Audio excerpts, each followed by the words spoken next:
السلام علیکم پیارے بچوں، السیف کڈس چینل میں خوش آمدید۔ میری آج کی کہانی کا عنوان ہے سچائی کا انعام۔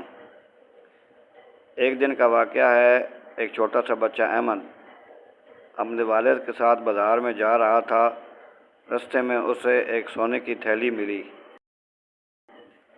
اس نے اپنے ابو سے کہا، ابو یہ ہمیں بہت سی دولت مل گئی ہے، کیوں نہ ہم اسے بیچ کر اپنے لیے کچھ سامان خرید لیں۔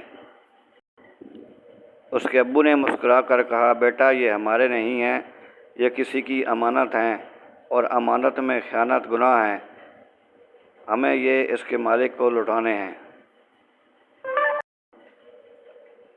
احمد نے کہا، ابو جی اگر مالک نہ ملا تو پھر ہم کیا کریں گے؟ احمد کے ابو نے کہا، ہم امام مسجد صاحب کے پاس جائیں گے اور ان سے اعلان کروائیں گے، جس کا بھی ہوگا وہ آ کے ان سے لے لے گا۔ احمد اور اس کے ابو امام مسجد صاحب کے پاس گئے اور وہ سونے کی تھیلی امام مسجد صاحب کو دی۔ امام مسجد صاحب نے اعلان کیا تو جس کی سونے کی تھیلی تھی وہ مالک آ گیا اور اس نے نشانی دے کر اپنی تھیلی واپس لے لی۔ امام صاحب نے تھیلی اس کے حوالے کر دی۔ وہ بہت خوش ہوا اور ڈھیر ساری دعائیں دی۔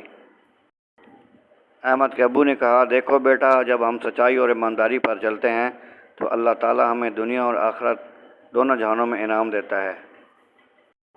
میری آج کی کہانی کا سبق ہے، سچائی اور ایمانداری ہمیشہ انعام دیتی ہے۔